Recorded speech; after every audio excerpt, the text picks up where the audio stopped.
to the Football for Kids podcast with me, Darren Rees. In this episode, we're going to be speaking about the truly magnificent Wilfred Zaha. Before we do that, let's do some of your shout-outs and your messages, shall we? And the first one says, "Hi Darren, my name is Thomas from England and I support Liverpool. Please can you do a podcast on Steven Gerrard and Mo Salah? Thanks, from Thomas." Well, Thomas, a big shout out to you. Thank you so much for being a listener and for taking the time to write in. Yes, I can do an episode on Steven Gerrard. That legend is already on my list. I just need to get round to writing it. And hopefully you've already listened to the episode which we did about Mo Salah a good few weeks ago. The next one says, "Hi Darren, I love your podcast. Please can you make an episode about Steven Gerrard?" Huh? That's two people in a row asking for an episode on Steven Gerrard. I better get on with that one. "My dad supports Portsmouth." Well, your dad sounds like a good man, because he supports the best team in the world. And my dad hopes that you can make an episode about Portsmouth. Well, this is music to my ears. I can't add episodes to the list because the episodes need to come from you. The very, very long list of episodes needs to come from you, the listeners, and I can't make an episode until you recommended it. And now someone's recommended that I make an episode about Portsmouth. I can make an episode about my team, Portsmouth. This is the best day of my life.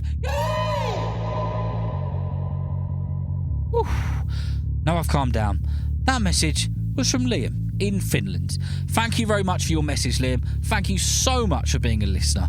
And thank you to your dad for recommending we do an episode about the greatest team on earth. In all seriousness, Liam, I hope that you're really enjoying your football, playing for PIF out in Finland. I know that you also listen to the podcast every single night, so I thank you very much for continuing to listen to the episodes which I make. And the last one is a massive shout out to Kish, who is 6 years old and listens in Toronto in Canada. Kish is a big Manchester United fan and loves watching goalkeepers. He would love for me to do an episode on David De Gea. So Kish, thank you so much for being a listener and thank you for your message. Don't you worry, David De Gea is on my very long list of episodes which I need to write now along with Portsmouth, and I will get round to writing an episode on David De Gea in the not so distant future. Please do keep listening and sharing the podcast with your football loving friends, or as you say in Canada, soccer loving friends. Right then. That's all we've got time for in this episode. So let's get into the episode about Wilfred Zaha. Wilfred Zaha was born on the 10th of November in the country of the Ivory Coast in Africa.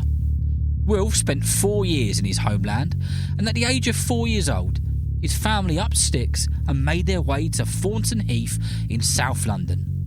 In fact, where they moved to was pretty much a stone's throw away from Selhurst Park, which is Crystal Palace's ground. Selhurst Park would be a ground where his career would thrive later on.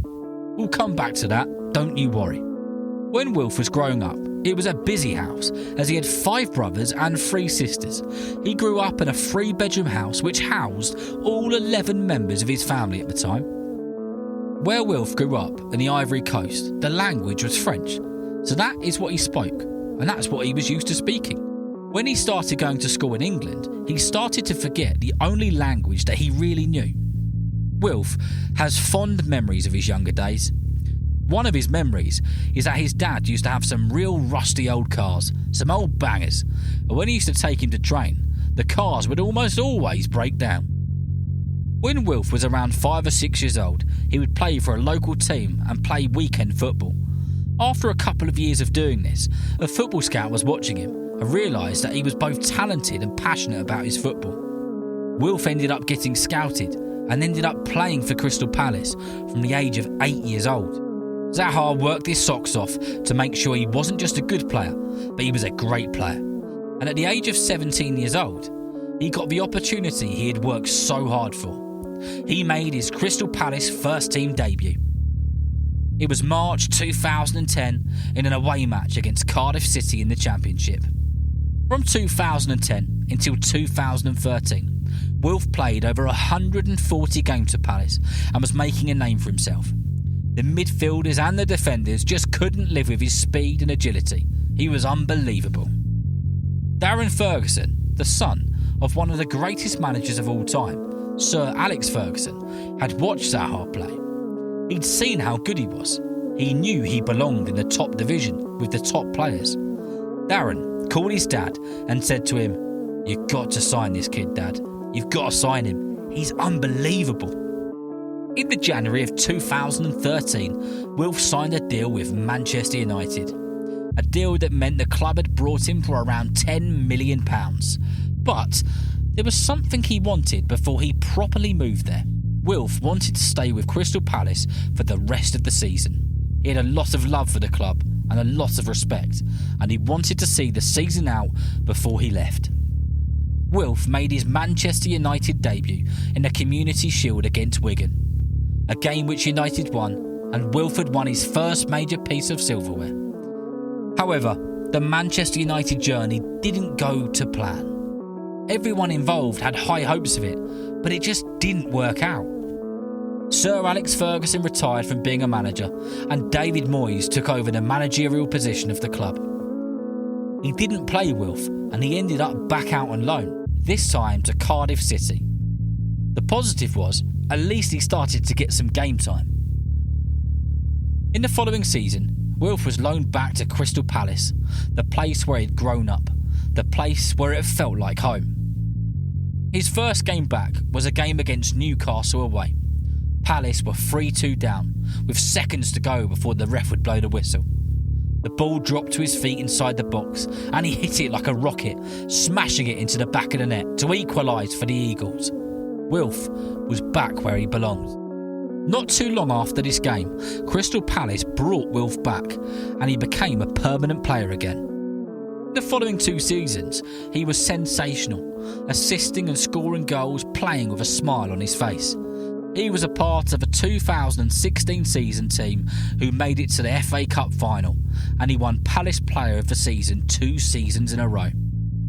Zaha has been with Palace ever since, playing well over 315 times for them. He's become a Palace legend and has excelled when wearing the Eagle badge on his kit. Did you know that Wilfred Zaha is one of the players to have played for 2 different countries though? He has played for the England youth teams and the England national team, and since 2017 he has represented the country which he was born in, the Ivory Coast. Wilf visited his home country for the first time in many years a good while ago, and it was his first journey back to the motherland. He was treated like a hero. The people of the country lined the streets and he was completely mobbed. He had become a star in his home country, more than he could ever imagine.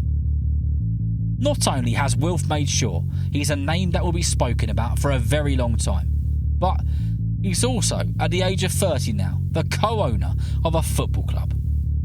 Wilfred Zaha, along with rapper Stormzy, have recently announced that they are going to become the new owners of the non-league side AFC Croydon. He said it felt like it was the right thing to do. It was the right thing for the community, something which he feels very strongly about. Wilf has been known to do a lot of good things. He has poured money and a lot of effort into charities and helped those who aren't as fortunate. And what a journey it's been so far. So, from that move to London when he was just 4 years old, was it fate that he moved just a few hundred metres from Palace's ground? I'll let you make your mind up on that. So remember, you know someone who loves football just as much as you do, then please tell them about Football for Kids. And whether you're playing football soon, watching it on the telly or pitch side, I hope that you enjoy the game. We'll see you next time.